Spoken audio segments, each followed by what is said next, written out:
Assalamualaikum warahmatullahi wabarakatuh. Waalaikumsalam warahmatullahi wabarakatuh. Yang terhormat Ibu Ika mulai dari SPDPD selaku dosen pengampu mata kuliah pengembangan pembelajaran Informatika SD dan teman-teman yang kami hormati. Pada kesempatan kali ini kami akan mempresentasikan hasil diskusi kelompok kami mengenai pengembangan pembelajaran matematika di luar kelas atau outdoor learning yang terintegrasi dengan seni lingkungan dan olahraga. Sebelum itu saya untuk memperkenalkan diri kami terlebih dahulu. Perkenalkan nama saya Muhammad Robin Shiraj dengan akhir 050. Saya Audrey Syafri dengan nilai 40. Saya Demian Martin dengan 06. Saya juga Hendra dengan nilai 43. Sebelum memulai presentasi, mari kita membaca doa dengan kepercayaan masing-masing. Membaca doa mulai. Baca doa selesai. Baik, materi pertama akan dijelaskan oleh rekan saya.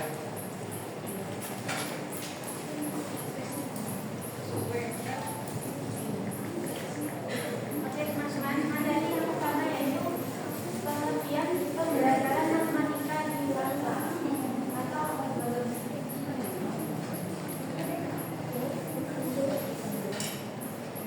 nah, kita fokus pada objek ini terlebih dahulu. Kata objek artinya di luar ruangan, sedangkan ini artinya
menyenangkan dan tidak membosankan bagi siswa.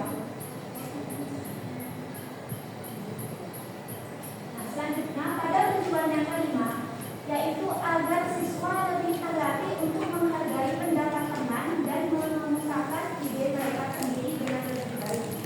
Outdoor learning ini bertujuan untuk melatih keterampilan komunikasi mahasiswa,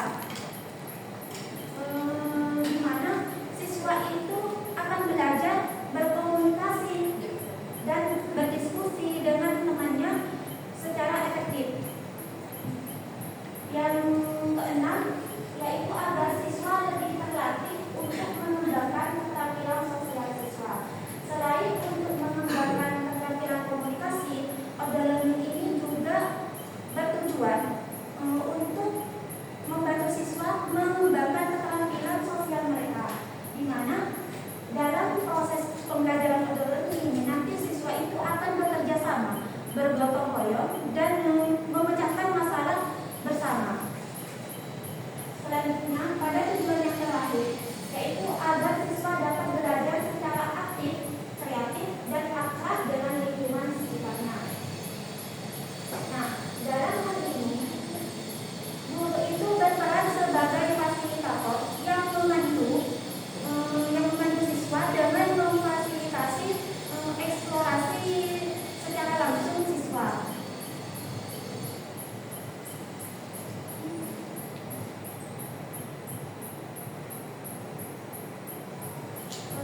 Yang membantu siswa itu membangun pemahaman mereka itu sendiri.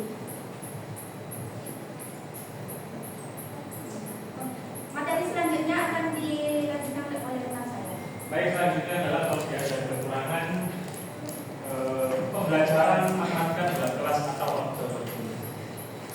Menurut Kurniawan pada tahun 2022 dalam Abimanyu dan kawan-kawan pada tahun 2024 menyatakan bahwa ada beberapa keunggulan yang muncul antara lain. Yang pertama itu dapat meningkatkan minat serta keaktifan siswa, di mana ini pembelajaran matematika yang dilakukan secara outdoor learning akan menarik partisipasi siswa itu tidak cepat bosan, tidak cepat jenuh. Nah, kan biasanya ketika di dalam kelas itu kan siswa itu hanya mendengarkan penjelasan dari guru saja kan, itu cepat-cepat bosan, cepat jenuh kan kelihatannya. Nah, yang kedua adalah mendorong siswa untuk lebih bersemangat mengikuti pembelajaran di luar kelas. Yang dimana ini siswa itu didorong untuk lebih bersemangat gitu. Kita pembelajaran yang dilakukan di luar kelas, siswa itu lebih suka beraktivitas daripada berdiam diri di dalam kelas. Kenyataannya emang seperti itu. Nah, yang ketiga adalah membuka kesempatan bagi guru untuk berinovasi dan menciptakan suasana belajar yang lebih menarik, di mana ini akan memberikan kesempatan bagi guru dan juga sekolah yang dimana sekolah tersebut jika ada kekurangan atau tidak lengkap dalam hal sarana dan prasarananya. Nah, ini sangat bagus sekali kesempatannya bagi guru untuk berinovasi atau mencoba metode pembelajaran yang baru. Dan ini gunanya juga penting untuk siswa, akan menarik perhatian ataupun siswa itu sangat berpartisipasi aktif, sangat dibutuhkan sekali. Nah, yang terakhir adalah menyediakan media pembelajaran berbasis pengalaman nyata. Nah, di sini menyediakan media ini berbasis pengalaman nyata itu seperti di luar kelas itu seperti menyediakan jadi guru itu tidak perlu menyiapkan sebuah media atau alat yang diperlukan, hanya perlu menyediakan sebuah lokasi seperti contohnya lapangan sekolah, taman, baik itu ubin yang ada di luar kelas, itu bisa dipakai atau dimanfaatkan untuk pembelajaran langsung dilakukan di luar kelas. Nah, meskipun ada beberapa keunggulan, di sini juga ada beberapa kelemahan atau kekurangan dari pembelajaran matematika yang dilakukan secara outdoor learning di luar kelas. Nah, menurut Carimat dan kawan-kawan pada tahun 2023 dalam Abimanyu dan kawan-kawannya pada tahun 2024 itu menyatakan bahwa ada beberapa kelemahan atau kekurangan dari pembelajaran matematika yang dilakukan secara outdoor learning ini. terhadap siswa. Yang dimana ini guru itu kemungkinan atau sangat mungkin akan lebih sulit mengontrol siswanya ketika pembelajaran di luar kelas. Dikarenakan apa? Siswa SD itu kebanyakan masih dalam tahap bermain, ya, suka bermain sekali. Nah, makanya guru itu harus pintar-pintar sekali melakukan pengawasan atau mengkondisikan siswanya ketika melakukan aktivitas pembelajaran di luar kelas.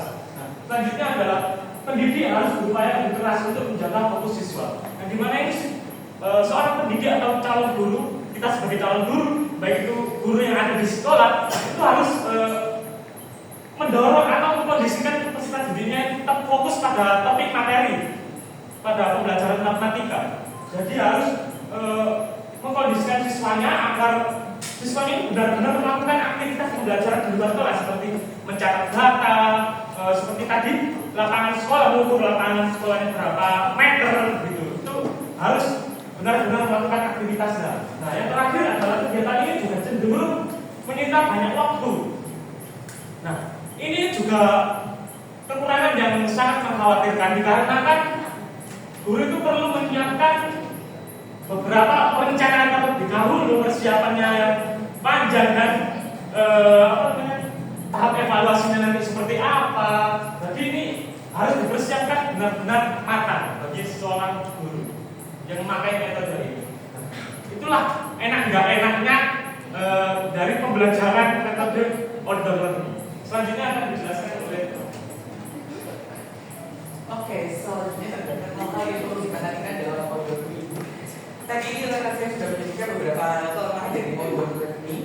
Di sini saya juga akan menyebutkan beberapa kendala dari outdoor learning.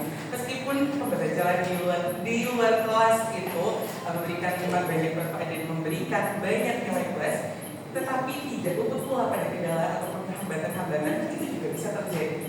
Di sini saya juga akan menambahkan 6 kendala yang berpotensi muncul pada pembelajaran outdoor learning. Yang pertama, fokus belajar peserta didik cenderung mendorong atau peserta didik itu kurang dapat berkonsentrasi karena apa? Karena di luar kelas itu pasti ada banyak rangsangan baru, contohnya suara-suara atau pemandangan ataupun aktivitas lain yang dapat mencuri perhatian dari peserta didik sehingga peserta didik itu kurang fokus akan instruksi ataupun materi yang disampaikan oleh guru. Kemudian yang kedua, pengendalian kelas menjadi lebih kompleks atau peserta didik itu lebih sulit untuk dikondisikan. Karena apa? Karena kalau sudah keluar kelas itu pastinya guru itu seperti kehilangan dinding kelasnya. Jadi mengelola siswa di luar kelas yang tidak terbatas itu ruangannya itu lebih sulit daripada mengelola siswa di dalam kelas yang terbatas seperti itu. Apalagi terutama dalam mengelola siswa agar tetap berada dalam satu alur pembelajaran. Kemudian yang ketiga, efisiensi waktu terganggu atau waktu itu banyak tersita untuk hal-hal yang non akademis, contohnya perpindahan siswa ke lapangan, penyiapan di lapangan itu bagaimana, dan nantinya yang pada saat waktu siswa itu dikumpulkan dalam satu tempat lagi itu pasti akan menyita waktu lagi karena pasti akan terdistraksi ataupun terdelay karena sesuatu hal. Kemudian yang keempat, pemahaman konsep bisa tercampur atau terpengaruh oleh interaksi dengan kelompok lain. Di luar kelas itu tidak menutup kemungkinan bahwasanya akan ada aktivitas dari kelompok lain atau sekolah lain yang juga berinteraksi dan juga melakukan sesuatu di tempat yang sama, ataupun masyarakat itu juga dapat datang menonton hanya untuk menonton siswa itu. Nah, itu pasti akan mempengaruhi tingkat pemahaman, tingkat fokus siswa untuk mendapatkan pemahaman ataupun penguatan dari guru. Kemudian yang kelima, pendampingan dari guru menjadi kurang optimal. Dalam pembelajaran outdoor learning itu biasanya dibagi menjadi beberapa kelompok, yang kelompok itu nanti akan tersebar. Nah, guru itu yang tidak bisa secara fisik, guru itu kan hanya satu, tidak bisa membelah dirinya untuk membimbing dan mendampingi setiap kelompok. Akhirnya nanti pendampingan ataupun bimbingan dari guru itu menjadi tidak optimal dan menjadi tidak merata. Kemudian yang keenam, minat belajar yang muncul tidak selalu otentik. Nah, ini guru harus gelik dalam melihat peserta didik. Apakah peserta didik itu antusias karena materi pembelajarannya, atau antusias karena dia bisa keluar dan bermain seperti itu. Nah, itu yang disebut dengan minat belajar yang bukan minat belajar semu, minat semu. Nah, untuk mengantisipasi kendala-kendala tersebut, terdapat beberapa hal yang perlu diperhatikan oleh guru. Yang pertama, guru perlu merancang kegiatan dengan matang, mulai dari merumuskan tujuan pembelajaran, kemudian memilih pelajaran apa dan kegiatan apa yang harus dilakukan oleh peserta didik di sana itu harus melakukan apa saja, bagaimana mereka mendapatkan informasi dan bagaimana mereka mencatat hasilnya itu harus diperhatikan. Kemudian yang kedua, guru juga harus memberi perhatian fokus kepada siswa agar mereka tetap fokus. Di suasana luar kelas itu pastinya akan berbeda. Siswa itu pasti akan aktif, tanda kutip, juga bisa mereka agresif, juga mereka bisa berbuat sesuka mereka. Mereka merasa bebas untuk melakukan sesuatu. Oleh karena itu, untuk mengantisipasi hal itu, guru harusnya memberikan pengawasan, bimbingan ataupun arahan dan perhatian yang penuh. Kemudian yang keempat, guru perlu menyiapkan strategi yang tepat untuk memperkuat pemahaman konsep seperti tadi. Dikhawatirkan ada kelompok yang untuk melakukan aktivitas di tempat itu, guru perlu melakukan strategi agar pemahaman dan penguatan konsep itu tersampaikan dengan siswa secara optimal dan maksimal. Jadi harus diantisipasi sebelumnya dengan cara membuat strategi-strategi yang sekiranya dapat digunakan. Kemudian yang kelima, guru perlu membimbing siswa secara intensif selama kegiatan berlangsung. Itu kan di luar kelas itu pastinya ada hal-hal yang tidak terduga. Jika guru tidak bisa membimbing siswa dengan baik, maka pembelajaran juga akan terganggu. Oleh karena itu, kemampuan membimbing secara intens dan konsisten itu penting dimiliki oleh seorang guru. Kemudian yang keenam, guru juga perlu waspada terhadap semangat siswa yang tinggi saat mengikuti pembelajaran luar kelas. Kewaspadaan ini menyangkut dengan itu tadi, antusiasme siswa tadi. Bisa jadikan siswa itu hanya antusias karena dia bisa keluar kelas, tidak antusias dengan tidak tertarik dengan materi, tapi mereka antusias karena mereka bisa belajar, bukan belajar, mereka bisa keluar kelas seperti itu. Itu bisa menimbulkan masalah jika guru tidak mewaspadai. Oleh karena itu, guru harus melakukan pengawasan, melakukan bimbingan juga, dan sekreatif mungkin guru itu harus mengemas pembelajaran agar lebih menarik bagi siswa, bukan hanya untuk belaka. Kemudian yang perlu diperhatikan yang ketujuh, yaitu kemampuan berorganisasi juga menjadi hal penting bagi guru. Outdoor learning itu ada yang namanya outdoor learning yang sistemnya programatik, artinya udah terancam seperti itu. Biasanya kalau sudah programatik, guru akan membentuk sebuah tim atau sebuah kepanitiaan untuk menyukseskan outdoor learning tersebut. Nah, untuk menyukseskannya agar outdoor learning ini berjalan dengan efisien, timnya juga kompak, ya guru harus perlu berkoordinasi dan perlu mengatur bagaimana caranya sebuah tim ataupun kepanitiaan itu berjalan dengan lancar. Oke, next. Kemudian terdapat langkah-langkah pembelajaran pada outdoor learning. Nah, menurut Sujen dan dari tahun 2010 dalam bagian tahun 2023, guru perlu melakukan persiapan yang matang saat menggunakan media dan sumber belajar dari lingkungan sekitar dalam proses pembelajarannya. Kemudian, menurut Samara 2013 dalam bagian tahun 2023, terdapat 3 langkah utama dalam pembelajaran outdoor learning, yaitu persiapan, pelaksanaan, dan evaluasi. Kita mulai dari yang pertama, tahap persiapan. Tahap persiapan ini dimana adalah guru menentukan lokasi yang sesuai dengan materi yang akan dilajarkan. Juga guru nantinya perlu membuat lembar kerja peserta didik, juga perlu menyiapkan peserta didiknya agar siap untuk mengikuti pembelajaran di luar kelas, seperti pemberian petunjuk, maksudnya penyampaian tujuan pembelajaran, juga membagi kelompok, membagikan KKPD dan memberikan motivasi. Kemudian yang kedua adalah tahap pelaksanaan. Tahap pelaksanaan di sini artinya nanti siswa di lapangan itu melakukan suatu pengamatan pada objek ataupun situasi-situasi dengan bimbingan dari guru jika diperlukan, dan mereka akan berdiskusi dengan kelompok mereka untuk menyelesaikan LKPD yang sudah diberikan oleh guru. Kemudian yang ketiga pada tahap evaluasi. Tahap evaluasi ini siswa dapat mendiskusikan pendapat mereka terkait LKPD tadi di depan kelas, di depan teman-teman mereka. Nah, pembelajaran yang telah dilakukan, kemudian siswanya juga dapat diberi tugas lanjutan oleh guru jika diperlukan. Oke, materi selanjutnya akan dijelaskan oleh rekan saya.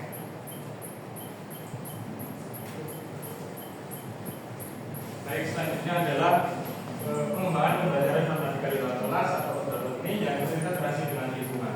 Nah, learning sendiri merupakan suatu metode pembelajaran yang dilaksanakan di luar kelas, di mana guru mengajak peserta didik keluar dari ruangan kelas ke lapangan terbuka atau lingkungan terbuka.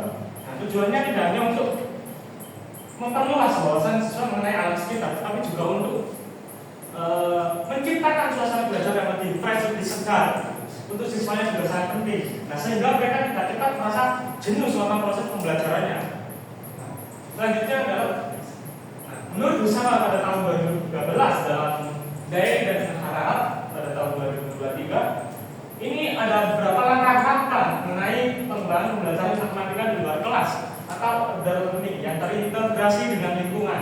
Nah, di sini ada 3 tahapan. Yang pertama tahap persiapan, tahap pelaksanaan, dan tahap evaluasi. Nah, mari kita bahas satu-satu. Yang pertama tahap persiapan. Nah, di sini tahap persiapan itu yang terlebih dahulu disiapkan adalah menentukan tujuan pembelajaran atau guru tersebut merumuskan tujuan pembelajaran yang ingin dicapai. Nah, untuk selanjutnya adalah mempersiapkan menyediakan lokasi serta media yang tersedia di lingkungan luar kelas seperti tadi, tentunya lapangan, taman ataupun ubin-ubin yang bisa diukur, ataupun pintu, ataupun kolam. Nah, selanjutnya adalah guru itu mengajak peserta didik untuk ke luar kelas. Nah, ini mengajaknya ini bisa dilakukan pada tahap pelaksanaan, gitu. Nah, selanjutnya guru dan siswa berada dalam kondisi yang santai, aman dan rileks, gitu, tanpa ada rasa keterpaksaan, yang dimana ini sangat penting sekali agar siswa itu tidak mudah merasa bosan. Nah, siswanya dipancing dulu dengan cara biasanya dilakukan seperti saat kalian simulasi gitu. Apa ya namanya ya? Pemanasan, apa namanya itu? Nah, ice breaking, dipancing biar semangat siswanya. Nah, selanjutnya adalah guru meminta siswa menyiapkan alat tulis yang dibutuhkan ketika melakukan pembelajaran di luar kelas seperti pensil, penghapus, buku, seperti itu. Nah, selanjutnya tahap kedua adalah tahap pelaksanaan, yang dimana ini yang pertama disiapkan pada tahap pelaksanaan itu adalah guru menyampaikan materi terlebih dahulu. Nah, pada saat menyampaikan materi itu guru bisa melakukannya pada saat di dalam kelas.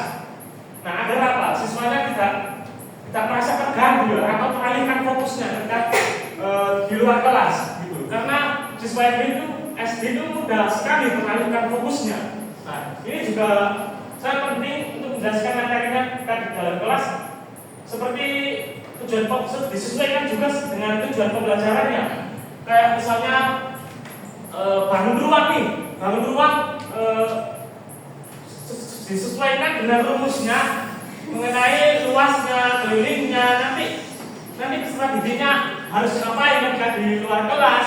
Nah, itu harus disesuaikan juga, dikondisikan juga.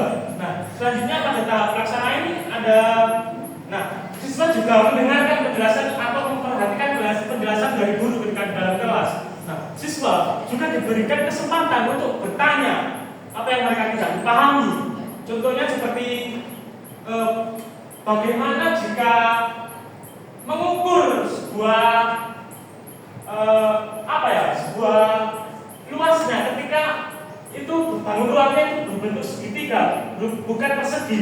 Nah, itu juga penting sekali untuk ditanyakan. Nah, artinya membuka kesempatan bagi siswanya lah. Nah, selanjutnya adalah guru juga. Nah, ini mulai guru mengarahkan siswanya untuk keluar kelas. Nah, ini bisa dilakukan pada tahap pelaksanaan. Kan tadi tahap persiapan kan tadi saya bilang guru mengajak keluar kelas. Nah, itu bisa disingkirkan atau nggak dilakukan karena nantinya sebelum keluar kelas nantinya guru akan menjelaskan materinya. Nah, pada tahap pelaksanaan ini juga siswa melakukan pengamatan, akan melakukan pengamatan terhadap objek belajar atau melaksanakan aktivitas sesuai dengan arahan guru ketika di di dalam kelas tadi yang sudah dijelaskan oleh guru tadi sesuai dengan tujuan pembelajarannya, topik materinya. Nah, siswanya nanti akan melakukan pengamatan terhadap benda nyata seperti mengukur panjang lebarnya lapangan sekolah itu dicatat, bisa dalam bentuk tabel. Nantinya akan siswa itu menentukan hasilnya. Kan boleh dikerjakan langsung di luar kelas ataupun siswa itu diajak dalam kelas, bisa dikerjakan di dalam kelas. Nah, pada tahap pelaksanaannya ini juga siswa itu dibagi menjadi beberapa kelompok, bisa juga berkelompok ataupun secara individu. Nah, selanjutnya adalah tahap yang terakhir, tahap evaluasi, yang dimana ini guru itu bersama siswa menelaah atau serta mendiskusikan hasil pembelajaran yang telah diperoleh dari pembelajaran di luar kelas. Nah, di sini ini tahap-tahap ini dilakukan di dalam kelas ya.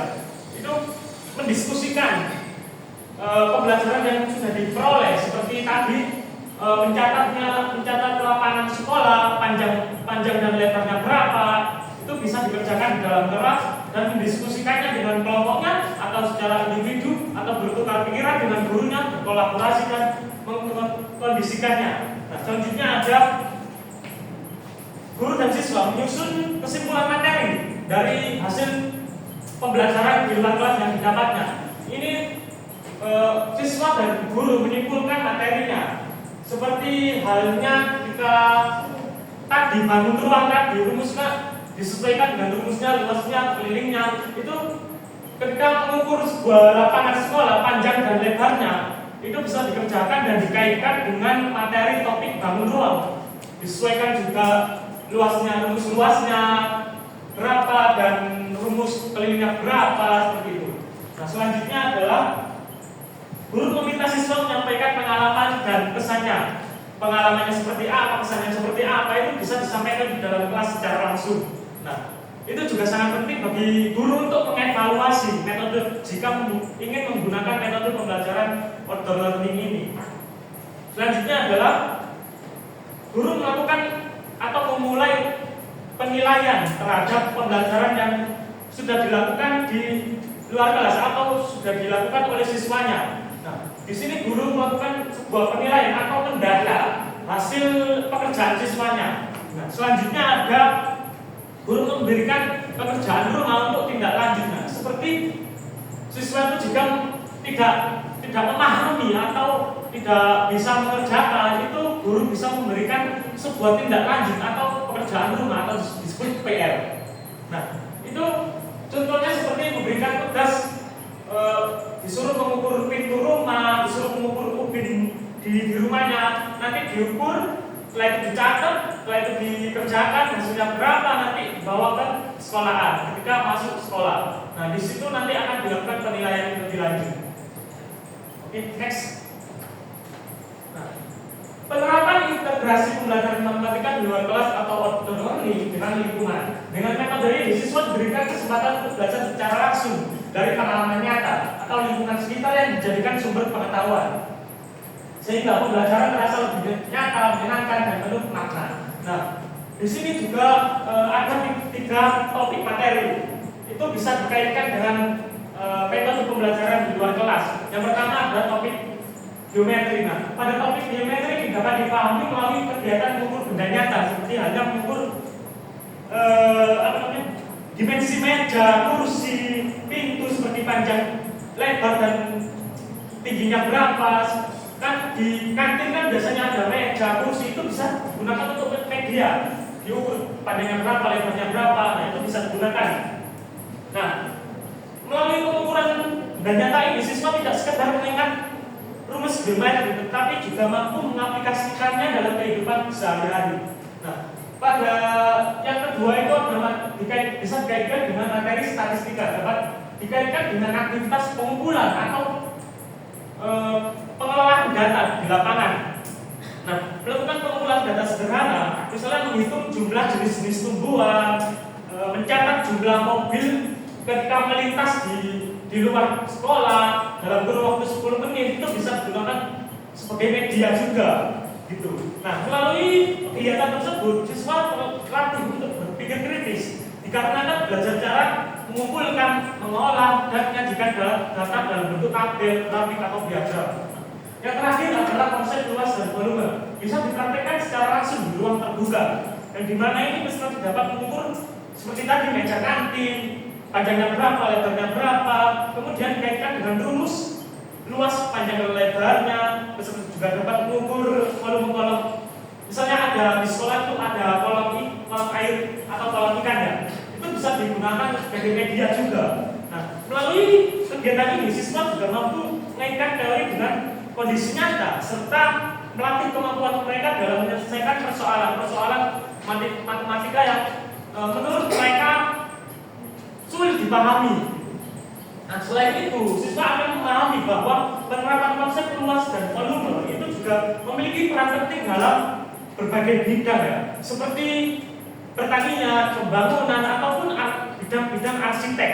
Itu juga sangat penting sekali. Untuk materi selanjutnya akan dijelaskan oleh teman. Selanjutnya adalah pengembangan pembelajaran matematika di luar kelas atau observatory yang terintegrasi dengan seni. Menurut Kalisa dan Mahmida 2022, matematika sering dipahami sebagai pelajaran yang bersifat formal dan berfokus kepada angka serta rumus. Sedangkan seni dipandang lebih kreatif dan imajinatif.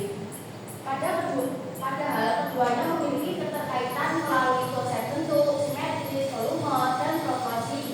Oleh karena itu, pembelajaran matematika yang diintegrasikan dengan seni, terutama melalui kegiatan di luar kelas, dapat menciptakan pengalaman belajar yang lebih konseptual, menarik, dan menyenangkan. Nah, integrasi tersebut bisa dilakukan melalui kegiatan.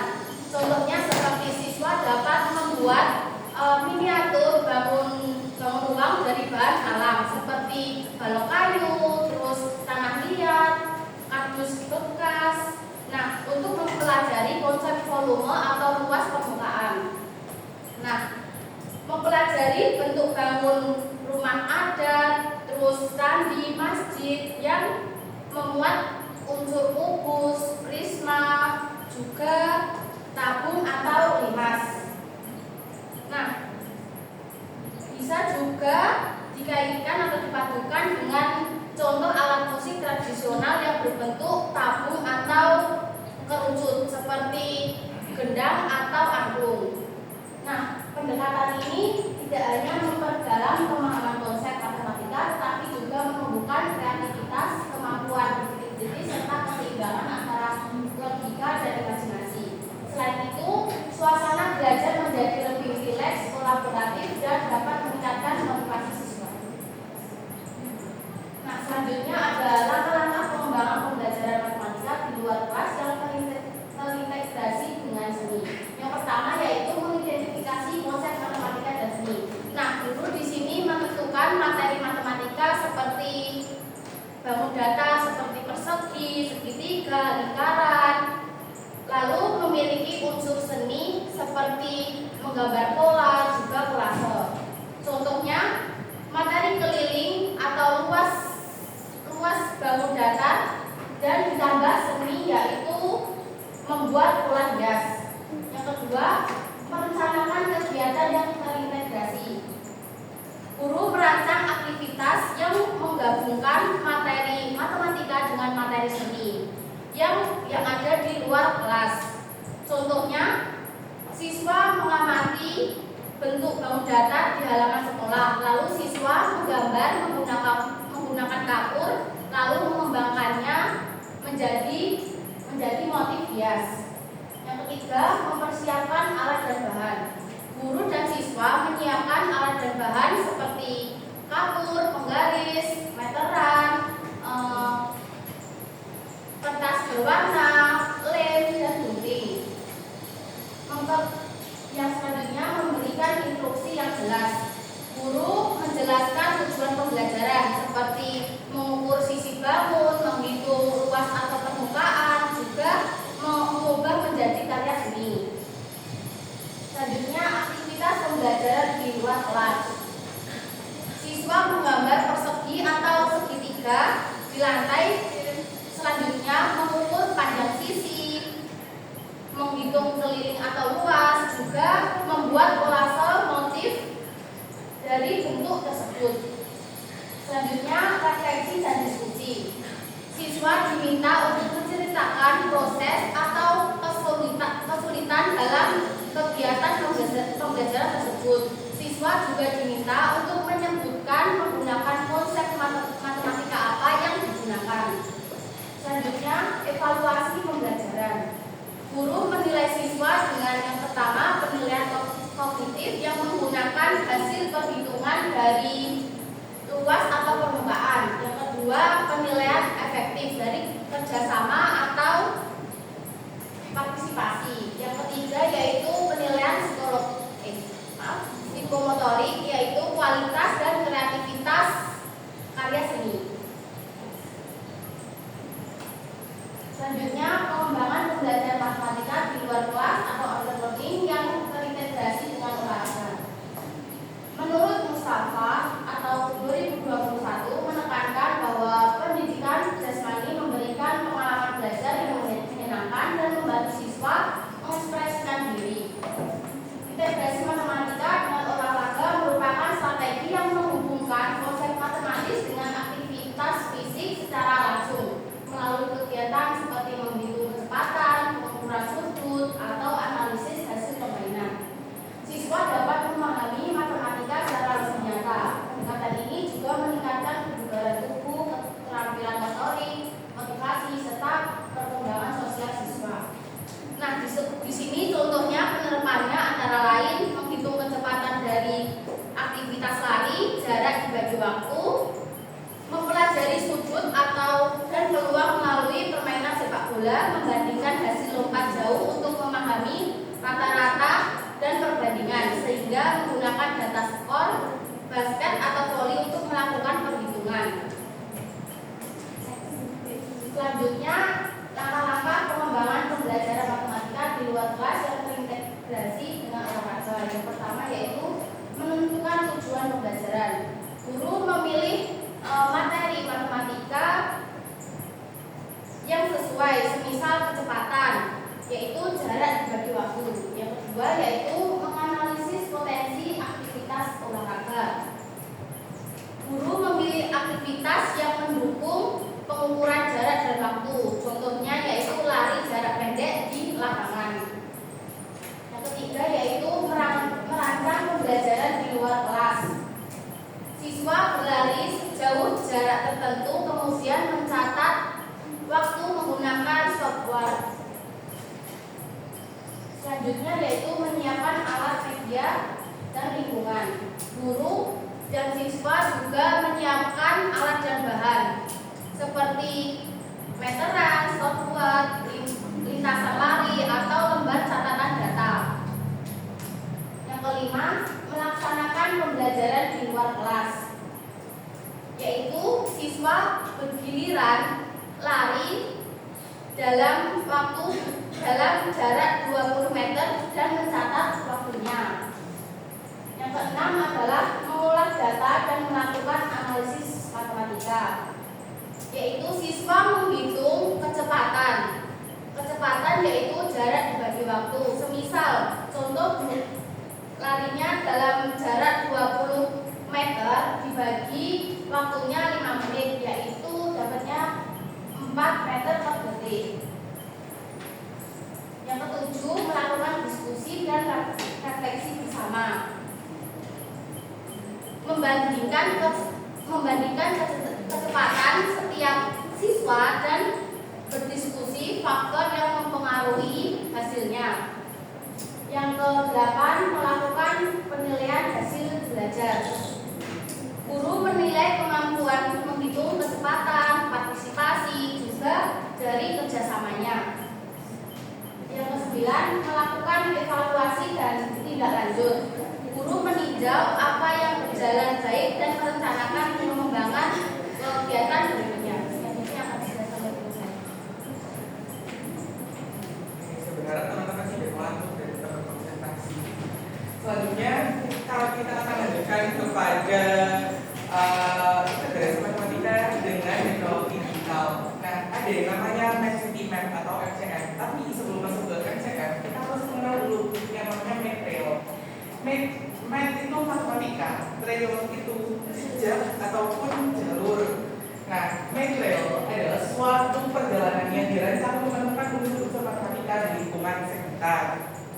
Nah, kemudian material ini terdiri dari serangkaian tugas matematika yang dilakukan di luar kelas dengan cara berjalan kaki dalam jarak tertentu dan waktu tertentu, dan selama mengikuti rute yang telah ditentukan, peserta didik menyelesaikan soal-soal matematika yang berkaitan dengan objek atau situasi yang mereka temui. Kegiatan tersebut difokuskan pada pemecahan masalah yang nyata di ruang terbuka. Melalui kegiatan di luar kelas ini, siswa diberi ruang untuk menerapkan konsep matematika secara langsung dan mendalami berbagai persoalan yang relevan dengan kehidupan sehari-hari. Kemudian, material ini menjadikan pembelajaran matematika itu lebih hidup dan bermakna dengan melibatkan siswa secara menyeluruh, baik secara mental, secara fisik maupun secara emosional. Secara mental, siswa itu ditantang untuk berlatih giat dari penghafal pasif menjadi problem solver ataupun pemecah masalah yang aktif di lingkungan. Secara fisik, siswa itu tidak hanya diam lagi, mereka berjalan, mereka bergerak, dan mereka melakukan pengukuran secara langsung. Secara emosional, mungkin awalnya siswa menganggap matematika itu adalah sesuatu yang menegangkan, menakutkan. Dengan material ini dapat diubah menjadi sesuatu yang menyenangkan, petualangan yang seru dan sejenisnya. Kemudian di sini terdapat ciri khas dari pendapat dari material, yaitu yang pertama terbuka untuk semua peserta didik. Artinya semua peserta didik itu dapat berkontribusi, dapat berpartisipasi pada kegiatan material. Kemudian yang kedua bersifat kolaboratif, bukan bersaing. Dalam material ini diperlukan kerjasama, bukan kompetisi individu. Itu jadi material ini menekankan pada kerjasama dan saling mendukung. Kemudian yang ketiga dijalankan secara mandiri oleh siswa. Jadi material ini sifatnya student center, yaitu guru hanya merupakan fasilitator di awal saja. Setelah material dijalankan, itu siswa yang bertanggung jawab terhadap belajar itu sendiri. Kemudian yang keempat dilakukan atas sukarela, ya sukarela dari siswa agar motivasi intrinsik dari siswa itu dapat muncul gitu, tidak dipaksakan. Kemudian yang kelima, memanfaatkan peluang yang ada di lingkungan sekitar. Jadi tidak memerlukan lingkungan yang canggih ataupun yang mahal. Lingkungan sekitar seperti sekolah yang ada di sekolah, contohnya taman sekolah, halaman sekolah, bahkan koridor sekolah itu juga bisa dijadikan sebagai jalur material. Kemudian yang keenam, bersifat sementara, fleksibel dalam pelaksanaannya. Jadi material ini tidak harus tidak harus permanen. Guru dapat dengan mudah untuk mengubah jalurnya, dapat mudah mengubah soal-soalnya, bahkan dapat mengubah materi sesuai dengan apa yang akan diajarkan. Bahkan pada saat cuaca berubah itu dapat diubah juga materialnya. Next. Oke, selanjutnya ini adalah ilustrasi mengenai konsep material. Jadi ya ini seperti langkah-langkahnya sebenarnya. Yang pertama itu adalah going outdoor atau apa artinya going outdoor? Ya, pergi keluar, benar sekali. Pergi keluar kelas. Jadi siswa itu membawa pengetahuan mereka yang dari dalam untuk diterapkan ke luar kelas. Seperti itu, untuk diterapkan pada permasalahan-permasalahan matematika yang ada di luar kelas. Kemudian autonomi. What is autonomy? Kemandirian siswa untuk menentukan rute ataupun jalur, dan siswa itu diberikan kebebasan oleh guru. Guru tidak lagi mendikta seperti itu. Kemudian cooperation. Apa itu cooperation? Tidak tahu. Ya, bisa kooperatif ataupun kerjasama. Ini kuncinya. Jadi material itu sifatnya adalah kerjasama, bekerjasama untuk menyelesaikan permasalahan-permasalahan yang ada. Kemudian task. Apa itu task? Ya, itu adalah pengenalan persoalan. Jadi di tahap task ini sudah ada permasalahan ataupun persoalan-persoalan matematika yang ada. Maksudnya sudah ada di pos-pos, mereka sudah nyampe di pos. Contoh dari situ ada pohon di pos, di satu pos itu mungkin saja terdapat pohon, jadi itu yang menjadi permasalahan. Kemudian discussion ataupun berdiskusi. Diskusi, jadi siswanya itu mendiskusikan bagaimana solusi untuk menyelesaikan permasalahan yang ada dalam pos itu. Kemudian ideas. Jadi setelah siswa berdiskusi, siswa akan menemukan ide, strategi ataupun cara yang akan digunakan Kemudian measuring. Apa itu measuring? Hah? Measuring itu artinya pengukuran, yaitu siswa meng-cross check, maksudnya bukan meng-cross check, measuring itu artinya pengukuran. Jadi siswa itu melakukan pengukuran terhadap, contohnya pohon itu mengumpulkan data, istilahnya mengumpulkan data seperti itu. Kemudian selanjutnya juga itu ada solving. Solving itu adalah hasil analisis data, maksudnya siswa itu mengklarifikasi hasil, yaitu mengumpulkan data tadi analisis untuk dijadikan solusinya. Kemudian yang terakhir adalah sukses. Sukses ini ya itu adalah tujuan akhirnya, yaitu siswa dapat menyelesaikan permasalahan. Bukan hanya jawaban yang benar, tapi prosesnya mulai dari memahami, bekerja sama, dan berdiskusi. Sebenarnya konsep material ini kalian pernah mendengar material sebelumnya, sebelum hari ini. Oke. Sebenarnya material ini itu bukan ide yang baru, itu adalah ide ataupun pengembangan yang sudah lama. Dia dikembangkan pada tahun 1984 di Australia, tepatnya di kota Melbourne, oleh Dudley and Clark gitu. Oke, lanjut. Oke. Dari material muncullah City Map. City Map atau MCM merupakan pengembangan dari konsep material tradisional yang dipadukan dengan teknologi digital. Dan ia dikembangkan oleh Profesor Dr. Matthias Sufi and Working Group Mathematics dari Institut Genetic and Mathematics and Informatik dari Goethe University Frankfurt Main, Germany. Jadi di sana itu MCM itu mengadaptasi kegiatan material di lingkungan sekitar, di lingkungan perkotaan, yang berbantuan aplikasi ponsel ataupun panduan manual sebagai alat pendukungnya. Dan penerapan material ini yang didukung oleh perangkat seperti ponsel pintar tadi itu dapat memperkuat pemahaman serta konsep yang dimiliki oleh siswa terhadap matematika. Kemudian tugas-tugas dalam City Map ini dirancang berdasarkan situasi nyata, di mana siswa diminta untuk mengubah masalah tersebut di dalam bentuk matematika, menyelesaikannya lalu menginterpretasikan hasilnya kembali ke konteks dunia nyata. Selanjutnya, proyek City Map ini terdiri dari dua komponen utama, yaitu yang pertama portal web di alamat www.mancitymap.eu dan aplikasi City Map yang bisa diunduh melalui situs tersebut, situs tadi di portal tadi, atau melalui Google Play atau App Store. Nah, gambar tersebut adalah penampakan dari aplikasi City Map di HP. Jadi aplikasinya, tampilannya X. Oke, kalau yang ini adalah tampilan portal City Map yang ada di browser, ya di laptop ataupun di browser. Pokoknya di alamat tadi www.mancitymap.eu. Lanjut. Oke, jadi City Map ini adalah aplikasi yang berbasis GPS yang tersedia untuk perangkat Android atau iOS. Benar. City Map hadir sebagai platform berbasis web dan aplikasi yang memungkinkan guru dan siswa untuk merancang serta mengikuti jalur matematika atau material tadi yang berisi tugas-tugas kontekstual di lingkungan sekitar seperti taman, jalanan, gedung, dan fasilitas umum lainnya. Kemudian City Map ini adalah aplikasi yang berbasis teknologi. Dia menggabungkan pendekatan pembelajaran berbasis lokasi dengan aktivitas pembelajaran matematika di luar kelas. Kemudian dalam penerapannya, siswa ditantang untuk menyelesaikan masalah matematika yang realistis sebagai bentuk penerapan konsep yang telah dipelajari. Jadi mereka akan mengeksplorasi objek-objek matematika yang ada di sekitar dan bekerja sama secara berkelompok untuk berdiskusi serta menyelesaikan tugas bersama. Dari City Map ini terdapat keunggulannya. Keunggulannya apa?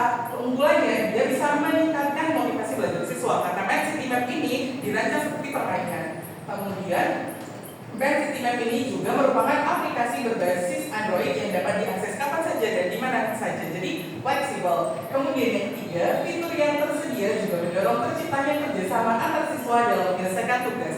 Namun di samping keunggulan tadi terdapat juga kelemahan ataupun kekurangan. Jadi City Map ini perlu yang namanya koneksi internet yang stabil agar dapat digunakan secara optimal selama kegiatan belajar berlangsung. Tapi nanti bisa diakali, nanti saya jelaskan. Oke, lanjut.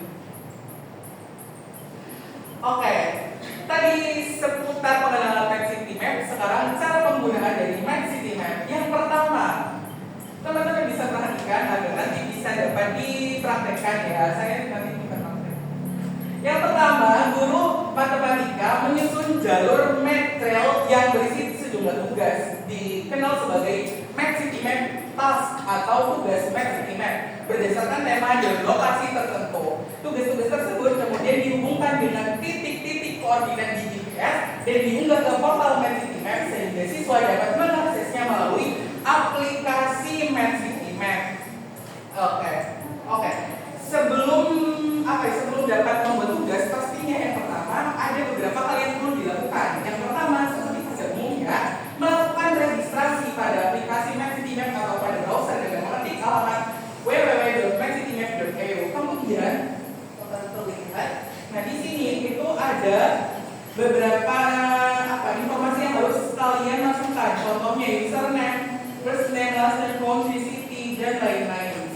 Kemudian yang kedua, setelah melakukan registrasi, silakan login dengan username dan password yang dibuat pada portal Map City Map. Jadi silakan login kalau sudah melakukan registrasi. Kalau belum registrasi, bisa login.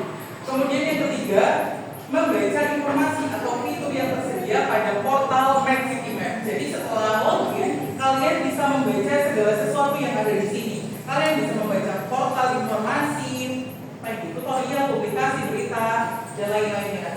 Maka ada kalau mau yang lebih jelas. Oke, lanjut. Yang keempat, yang D, membuat pertanyaan-pertanyaan pada fitur task atau tugas. Nah, buatlah beberapa tugas untuk dijadikan beberapa pos untuk dijadikan rentetan atau rangkaian jejak. Nah, pada penyusunan soal, guru itu harus datang ke lapangan langsung. Kenapa? Karena guru itu harus melakukan pengukuran langsung. Karena di lapangan itu pastinya akan ada objek. Objek tersebutlah yang menjadi soal. Dan soal pada material ini, Map City Map ini tidak boleh kurang dari 3. Harus lebih idealnya 6, 7, 8, 9 seperti itu. Kalau kurang daripada 3 itu pasti ada notifikasi dari aplikasi yang tidak bisa seperti itu. Kemudian lanjut setelah di sini penampakannya, tampilannya. Setelah kalian login, kalian bisa masuk ke menu tugas ini.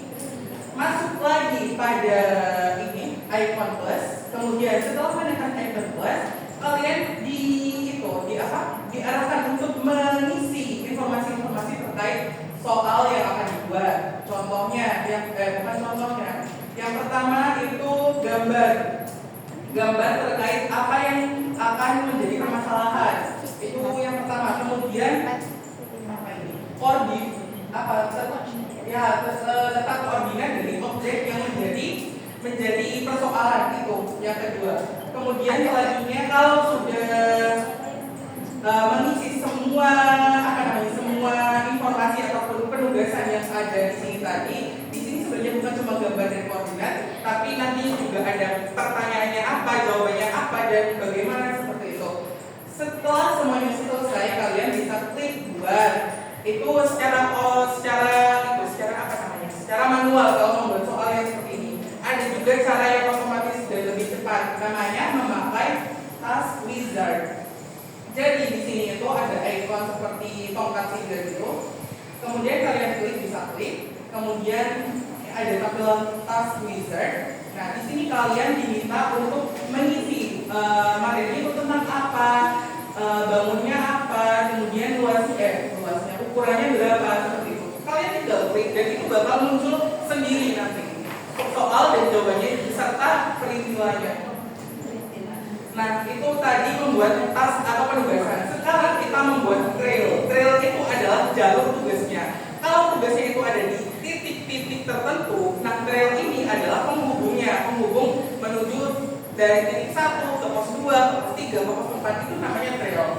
Trail ini cara membuat trail sesuai dengan posisi task yang sudah dibuat. Task ini artinya tugas ya. Selanjutnya jangan bilang tugas biar lebih mudah.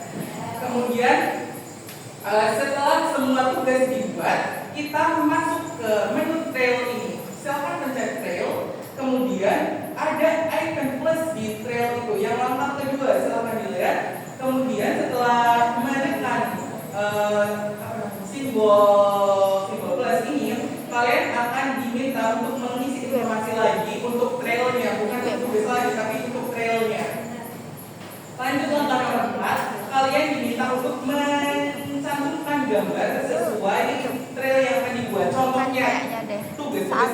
dibuat di taman kampus. Jadi trailnya itu covernya juga taman kampus biar berkesesuaian gitu. Kemudian yang kelima, setelah trail dibuat, kalian bisa menambahkan tugas-tugas yang telah dibuat tadi. Klik tambahkan tugas, kemudian nanti akan muncul tugas terdekat. Tugas terdekat itu bisa jadi kita yang membuat sendiri atau orang lain yang membuat sendiri. Nah di sini kan ada titik-titik di warna biru ini. Ini adalah tugas-tugas yang telah tersebar dan telah dibuat. Nah ini bisa dimasukkan menjadi sebuah trail yang berhubungan, yang maksudnya yang menjadi sebuah jalur seperti nomor 7. Dan di nomor 7 itu kan ada kodenya. Nah kodenya itu yang diberikan kepada siswa nanti agar siswa dapat mengakses material itu dan dapat menjawab pertanyaan-pertanyaan.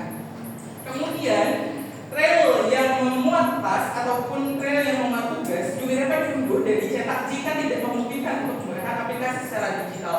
Tadi kalau tidak ada internet itu bisa menggunakan yang ini, bisa dicetak. Di sini yang pertama ada icon ini, ada icon seperti ini juga gitu.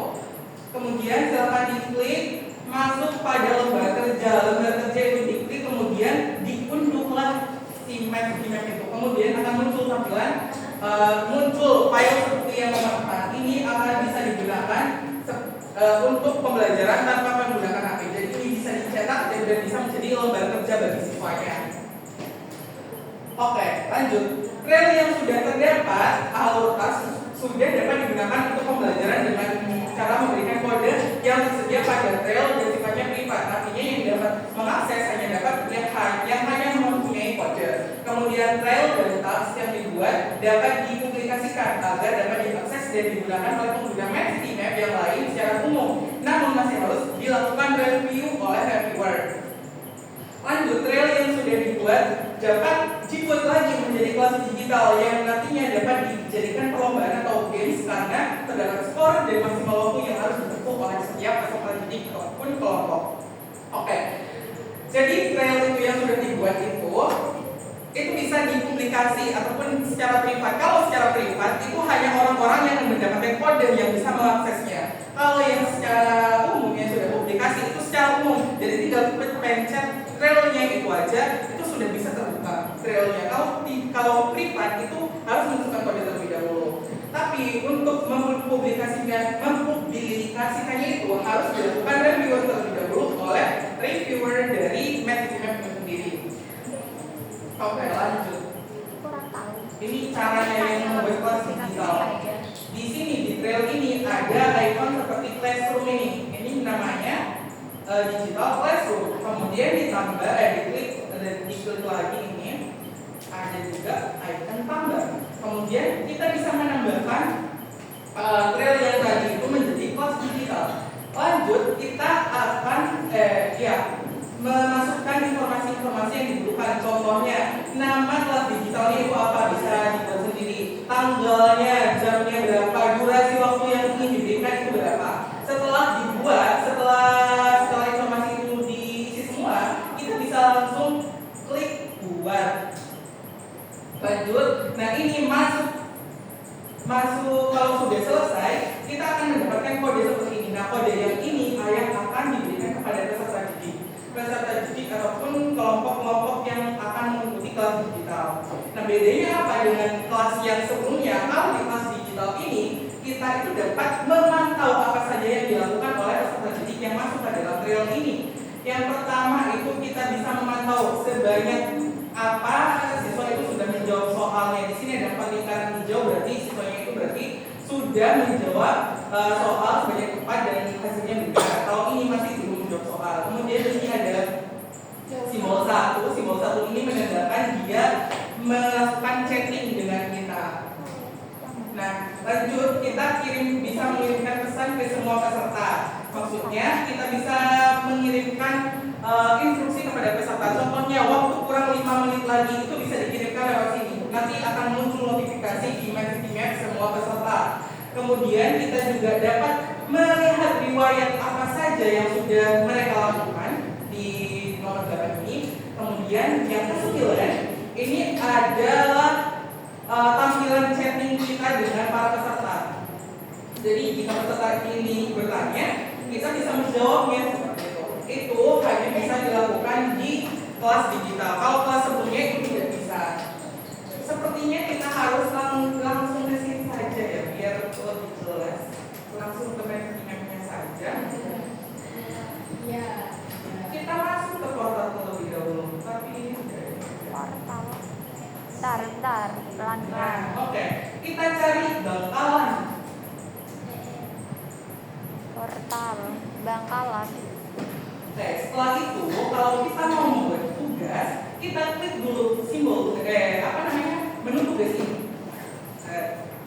Terus ditambah ini, dilihat ya tugas baru. Kemudian ini diisi gambarnya mau apa, judul permasalahannya apa, kemudian tugasnya itu apa, pertanyaannya itu ditulis di sini. Kemudian posisi peta itu harus jelas ya teman-teman. Kalau tidak jelas mereka bisa nyasar. Jadi posisi koordinat ini harus benar. Makanya map itu harus tersambung ke GPS. Kalau semisal di peta itu kurang jelas, kita bisa menggunakan yang namanya satelit. Nah, ini bisa kita letakkan posisi mana saja sih? Contohnya di geraha utama UTM, ataupun di asrama boleh, ataupun di kantin itu juga boleh. Terus kita pilih solusinya apa, mau interval kah, mau nilai pasti kah, mau pilihan ganda, isian kosong, terserah. Kemudian solusinya bagaimana ditulis sendiri. Kemudian petunjuknya mau dikasih petunjuk berapa, maksudnya jika siswa itu tidak tahu bisa dikasih tahu melalui petunjuk ini. Silakan tulis. Kemudian ini adalah bagian untuk menjelaskan objek apa sih yang sedang diteliti. Contohnya kolam adalah apa, seperti itu. Kemudian kelas berapa, ini menjadi kelas berapa untuk tugas ini, itu sesuai untuk kelas berapa. Alat bantunya juga harus harus disertakan karena itu perlu dibawa pada saat melakukan pengukuran. Kemudian penanda ini adalah kata kunci apa yang akan dilakukan. Kemudian kalau sudah diisi semua, kita bisa klik buat. Kalau sudah membuat tugas, contohnya seperti ini. Saya membuat tugas di kolam. Nah, di kolam UTM. Jadi ini adalah soalnya. Ini berarti sudah lengkap dan ini privat ya, karena saya tidak mempublikasi. Ini jawabannya, caranya, bagaimana ini petunjuknya. Objeknya itu apa di sini. Kemudian kalau mau diedit silakan diedit lagi di sini. Itu untuk tugas. Apakah ada pertanyaan untuk tugas? Lanjut. Oke, lanjut trail. Sekarang kita masuk ke menu trail. Di sini berarti ada 4 tugas, ada 2 tugas, ada 3 tugas. Kemudian di trail ini, bagaimana cara membuat trail? Klik trail. Kemudian klik tambah. Kemudian masukkan apa informasi yang diperlukan. Contohnya yang ini, kita juga harus menyesuaikan mana koordinat yang tepat di situ. Kemudian apakah mau dijadikan seperti game atau tidak atau bagaimana. Kemudian di klik buat. Setelah klik buat, kita harus menambahkan tugas-tugas yang sudah kita buat tadi.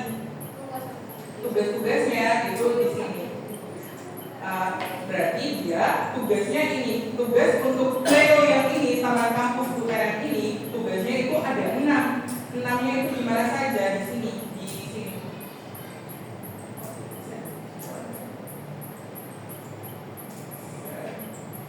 Ini coba kita klik pagar pelindung kolam, itu berarti yang pertama. Kemudian yang kedua bintang yang papan nama, kemudian area tidang, kemudian papan titik kumpul, terus pengecekan tempat sampah, kemudian penataan bangku taman. Itu untuk membuat trail. Kemudian kita bisa lihat berapa sih jarak yang harus ditempuh siswa, itu 0,3 km. Kemudian waktunya yang harus dihabiskan oleh siswa itu berapa, sekian segini. Terus kalau sudah, ya sudah langsung disimpan saja. Itu untuk trail. Sudah. Kemudian sudah, kita kembali ke PT lagi. Itu cara membuatnya. Itu untuk guru. Bagaimana kalau untuk siswa? Yang untuk mengerjakan untuk siswa, saya tidak bisa menghubungkan HP saya ke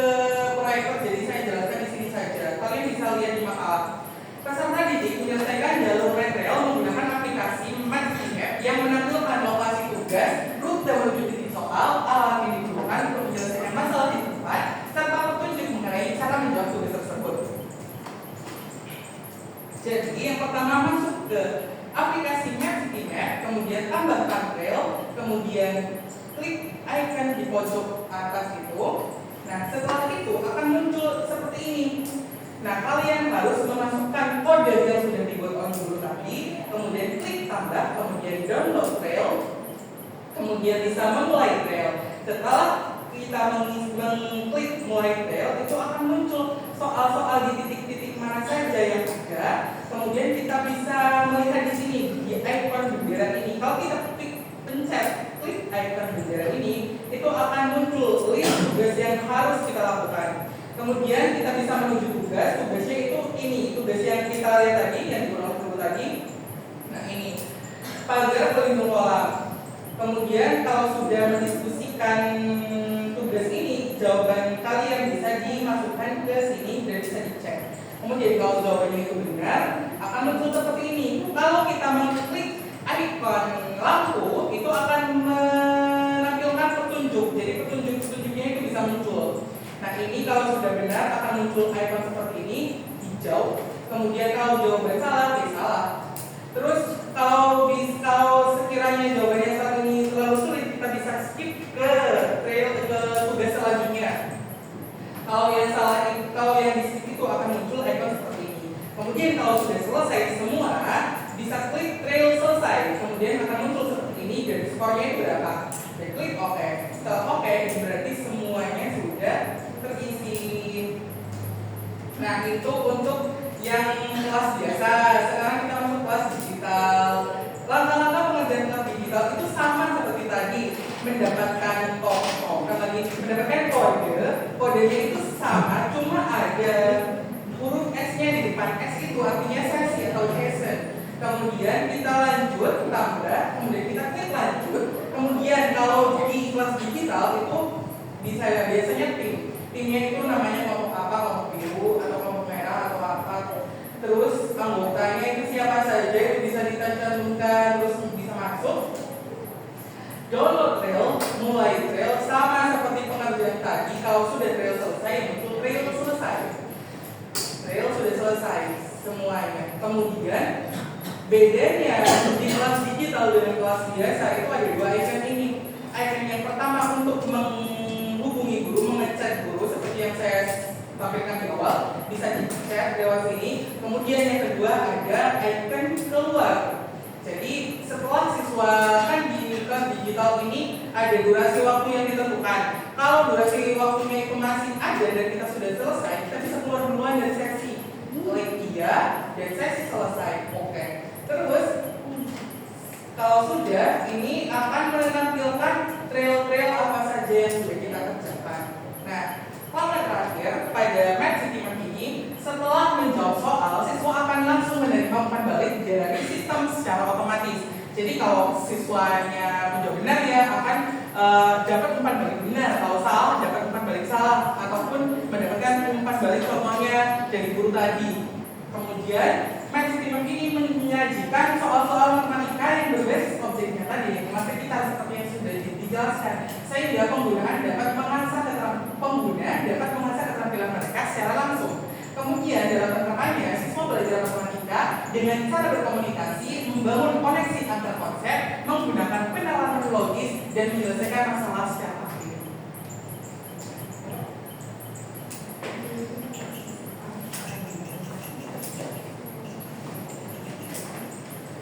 Sekian presentasi dari kelompok kami. Mungkin ada yang ingin didiskusikan dari teman-teman, bisa mengacungkan tangan.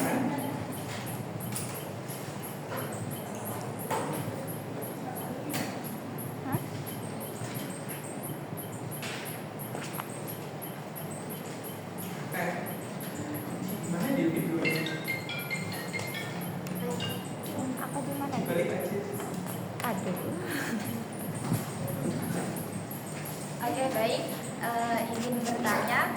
Tadi yang pertama kan dijelaskan pemateri tentang outdoor class atau outdoor learning. Nah, tadi pemateri menjelaskan dalam kelemahan pembelajaran di luar kelas outdoor learning, salah satunya adalah guru itu lebih sulit melakukan pengawasan terhadap siswa.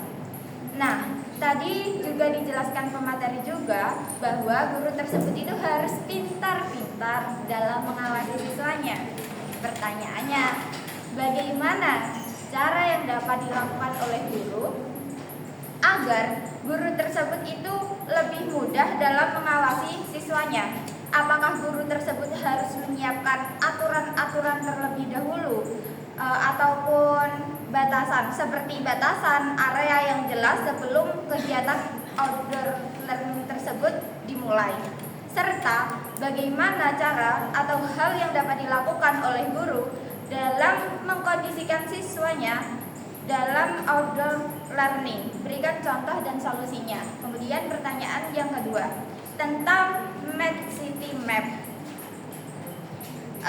Jika Med City Map tersebut dilakukan dalam satu lokasi, misalnya lapangan sekolah dan halaman belakang sekolah, apakah bisa? Karena kan jarak lokasi tersebut terlalu dekat gitu.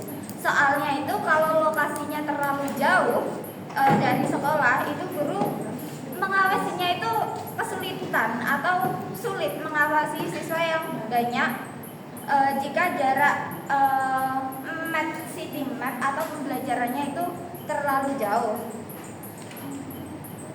Sudah.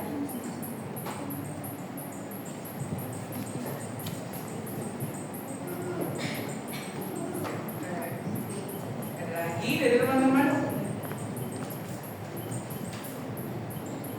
Ya, kalau tidak ada, kami akan berdiskusi untuk menjawab. Oke, izin menjawab pertanyaan dari saudari Alivia Telzanabula. Ada dua pertanyaan. Yang pertama, di Odolfi itu sulit untuk mengawasi peserta didik, tapi guru juga harus pintar-pintar untuk mengawasi peserta didik. Kemudian, bagaimana cara mengkondisikan siswa dan berikan contohnya. Baik, izin menjawab. Solusi atau cara yang bisa digunakan dari pendapat saya itu sebelum terjun ke lapangan atau melakukan aktivitas pembelajaran di luar, kita sebagai guru bisa membuat beberapa peraturan yang perlu ditaati oleh siswanya sebelum terjun ke lapangan.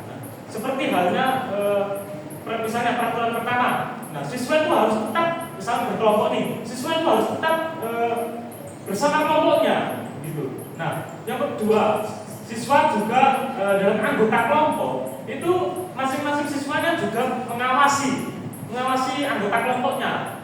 Nah, bisa juga dikondisikan nanti atau membuat laporan, Bu, ini dia berlari-larian, Bu, ini suka bermain dia. Nah, nanti laporan tersebut akan dilakukan atau dibicarakan kepada gurunya. Nanti gurunya akan mengevaluasi atau membuat beberapa peraturan yang mungkin akan bisa ditaati atau dilakukan oleh siswanya yang kemudian hari kita menggunakan metode ini. Nah, cara mengkondisikan siswanya yang sulit diatur ataupun siswa itu suka bermain atau teralihkan fokusnya, kita sebagai calon guru ketika ingin menggunakan metode itu bisa dilakukan dengan mengkondisikan siswanya secara berkelompok. Nah, secara berkelompok tadi yang saya bilang itu dalam anggota kelompoknya mengawasi masing-masing anggotanya, gitu. Nah, jadi siswa itu bisa mengkondisikan baik. Jadi bukan guru saja yang mengkondisikan siswanya, tetapi siswanya juga harus mengkondisikan anggota kelompoknya. Itu pendapat dari saya. Kalau ada tambahan silakan. Pendapatnya sudah bisa diterima. Kenapa? Sudah. Oke, pertanyaan yang kedua, apakah boleh membuat jalur trail hanya di lapangan belakang sekolah? Karena itu kan jalurnya terlalu dekat, tapi kalau terlalu jauh itu gurunya khawatir gitu kan? Iya. Oke, sebenarnya itu bisa dilakukan di mana saja, di lapangan sekolah pun bisa. Tapi apakah yakin hanya di lapangan sekolah itu mempunyai objek-objek yang bisa dibuat menjadi tugas yang lebih dari 3? untuk pembelajaran. Mungkin kalau tidak bisa, itu bisa bergeser sedikit, maksudnya bergeser ke tempat lain. Maksudnya tidak hanya lapangan saja, pasti ada pohon kan. Itu bisa dijadikan juga berapa diameter pohon itu, berapa tingginya, seperti itu. Kemudian kalau masalah terlalu dekat, jarak terlalu dekat itu sebenarnya di map itu idealnya yang sedang-sedang saja, tidak terlalu dekat dan tidak terlalu jauh. Karena kalau terlalu jauh itu akan kelamaan, capek dan makan waktu juga. Tapi kalau terlalu dekat ya cepat selesai tapi tidak apa-apa. Tapi kalau terlalu dekat itu kan siswanya itu pasti berkelompok, nanti pasti akan bergerombol situ gitu kan. Ada tabrakan dari satu kelompok dengan kelompok lain. Mungkin bisa dibuat jalurnya itu lebih jauh sedikit, maksudnya dari lapangan ke pohon ataupun dari pohon ke kali, bukan kali yang gede ya guys. Ke yang itu sel-sel yang kecil itu bisa diukur berapa jembatan yang ada di situ, luas jembatannya, keliling jembatannya itu seperti apa, seperti itu. Apakah dapat dijawab? Apa dapat diterima? Iya, dapat diterima. Oke. Jadi teman-teman yang lain, apakah ada pertanyaan tambahan? No. Oke. Kalau tidak ada pertanyaan lagi, izinkanlah kami untuk mengakhiri presentasi pada hari ini. Terima kasih atas segala perhatian dan mohon maaf atas segala kekurangan. Wassalamualaikum warahmatullahi wabarakatuh. Waalaikumsalam.